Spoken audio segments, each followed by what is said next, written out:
Sa atong unang pagbasa, giauhag tas Ginoo nga maglipay kay mataw ang usa ka bata o inikataw na ani niya daghang mga nasod muduol na ngadto sa Jerusalem ug mosimba. Nahitabo gid ni karon kay pagkatao gyud ni Hesus dinhis kalibutan, ang mga simbahan labi na gyud diin nagpakita ang mahal nga birhen sama sa Lourdes, Fatima, Guadalupe, sa Mexico. Perting daghanang mga tao mangadto bisan ang mga way pagtuo, bisan mga irihes mangadto na. Sakto gyud kaayo ang panagna. Unya kining pagkatao sa Mesiyas, pagkatao sa bag-ong hari nga ginganlan og Hesus, dili ni mahitabo kun wap-a si Maria.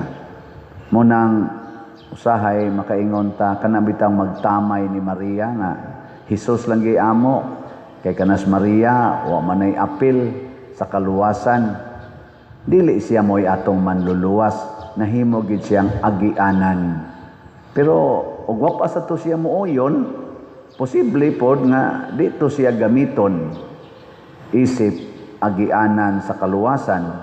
So ang atong pag-honor, paghatag og dakong dungog ni Maria nga gitawag nato siya bulahan sa tanang mga babae, gasugod na sa bakba ni Isabel. Matod pa diri sa atong ebanghelyo, napuno sa Espiritu Santo si Isabel ug siya gining sulti aning ningon siya diri nga bulahan ka sa tanang mga babae, bulahan ang bata nga imong ianak.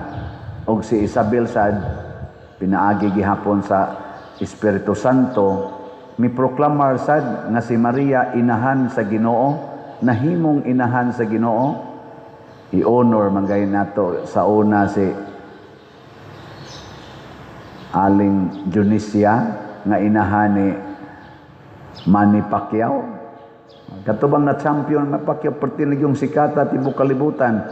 Pagkasikata sa dato ni yang mama si Dionisia, oh, sikat kayo kay nga naman mama man ka sa gitawag og idolo sa tanang mga Pilipinos og tanang mga boxers sa tibuok kalibutan.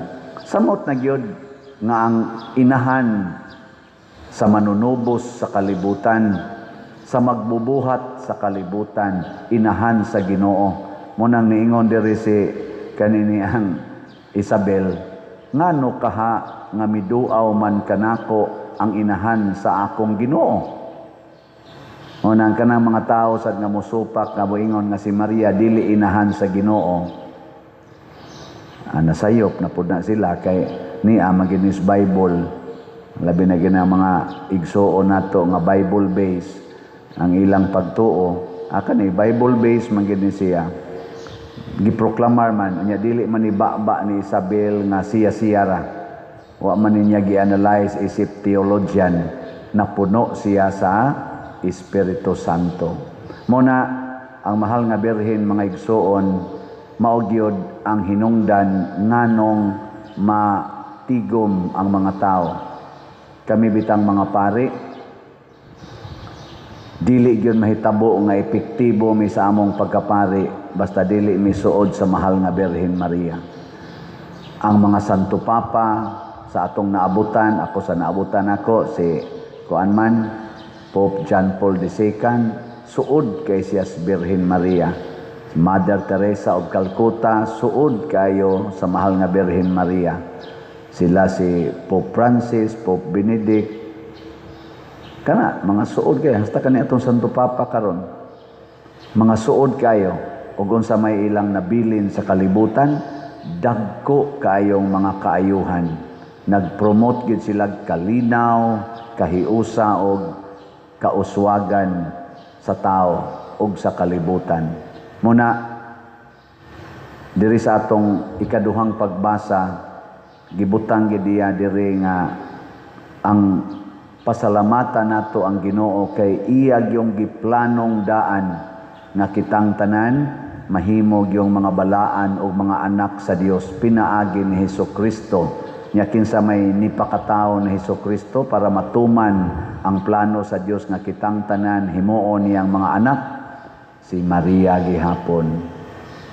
Lingi ay mong tupad ing na anak paghakas Ginoo. Anak kas Ginoo.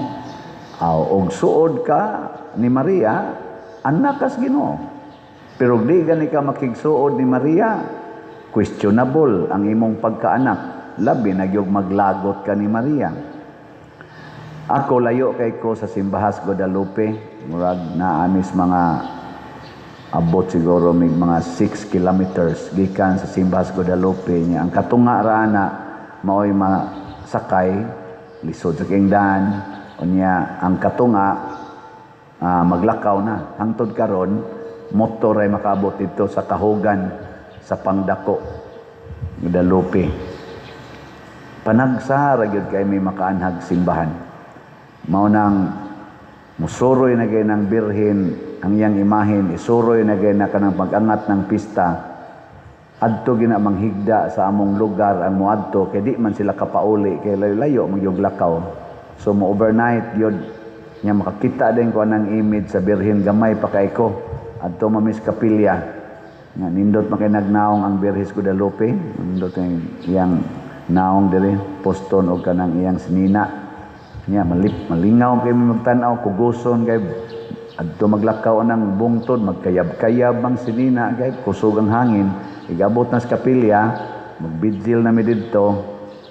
Amot manganong bation to nako nga gamay pagyud ko atong bata. Nya kandila ra ba nay mga suga nana. Inig panguli na mukanta na ng Adios Reinas Langit.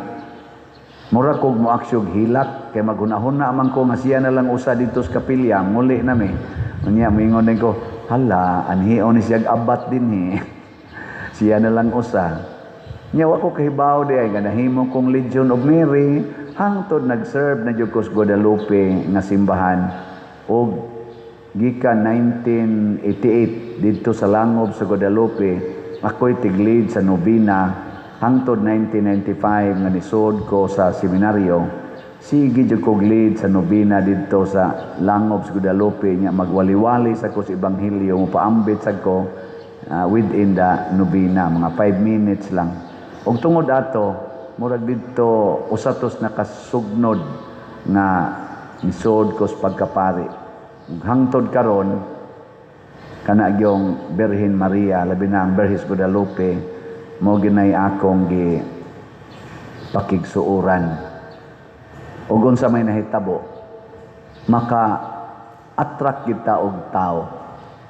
Mo na tingali usa na sa akong pasanginlan nganong na-attracted sad mo nako no. Na-attracted ba mo nako? Joke. Dili sa akong naong sa akong pagkapari no. Kaning naong nga makita ra man mapunit ra man ninyo des carbon. Ang importante ang akong pagkapari. Unang hangtod karon nagpadayon ang ato dinhing mga kalihukan. 2 days from now mag-concert na ta sa Sweet Notes. Unya ambot nakapalit na baka mo tickets. Nahitabo ni tungod sa atong mga paningkamot nga magkatigom ta, magkahiusa ta, unya maka-fundraising ta. So kamong tanan nga namalit og ticket sa Sweet Notes para karong December 14, pwede na mo mga matay. Bitay, magampo ta nga unta maayo ang panahon karong Domingo pohon, duha na lang kaadlaw niya maghikugmaay ta, niya magsuportahay. Ug labaw sa tanan, mintina gining atong slots, no? Ang atong slots, ang walang kamatayang slots. Kay tungod niini daghan kay tag nabuhat nga nindot sa atong simbahan. Karon gani dinhi sa atong Simbahas Compostela, unsa may tan-aw ninyo, nag-anam og kabati o nag-anam og kanindot? Sus, kanab kanindot bisan ko og mga tiwasonon magtan-aw sa sus kanindot na anhi jud ko dinhi ihaya. Joke. Kuan ato na siyang nahimo pila planta kabuwan tungod lagi kay ang mahal nga Birhen Maria nag-uban man kanato. Munang si Maria nahimong tuburan sa kalipay ug gibantog siya. Matod pa sa atong tubag sa Salmo, ikaw gyud ang labing dako nga dungog sa atong kaliwat. Kay si Maria pure magid siya nga tao, dinhi man siya sa kalibutan gipanganak. Dili siya pareha ni Eva nga gikuha sa gusok. Si Maria tao gyud, kaliwat gyud nato, og nahimo siyang labing dako kay nakahatag siya labing dako nga tampo aron matuman ang planos kaluwasan. Kita sad sama ni Maria maningkamot sad ta nga makatampo sa pagpadayon sa kaluwasan, pinaagi sad sa atong pagsunod sa kinaiya ni Maria. Ug unsa man iyang basic nga kinaiya kaning gibutang diri sa katapusang tumoy sa atong salmo sa atong ebanghelyo. Unya miingon si Maria, nagdaig ang akong kasing-kasing sa Ginoo. Kana bang magsigitag daig sa Ginoo mga igsoon tungod sa daghang mga butang nga iyang gihimo kadato? Mag-anam tag kasuod Dios Ginoo kay maunay kinaiya ni Maria. Dili ta magsigig daig sa atong silingan, di ta magsigig daig aning mga politicians, di ta magsigig daig aning mga celebrities. Ang ato yun sigig daig ang Ginoo. Unya sa atong pagdaig sa Ginoo, magpatudlo sa tas Ginoo kay maunay tuburan sa kalipay nga tinud-anay. Last na lang lingi sa imong tupad. Ing na sugod karon. Sige na. Ing na sugod karon din ako mudaig nimo. Kana mo na sakto. Sige, manindog na ta katong nagdaig sa Ginoo.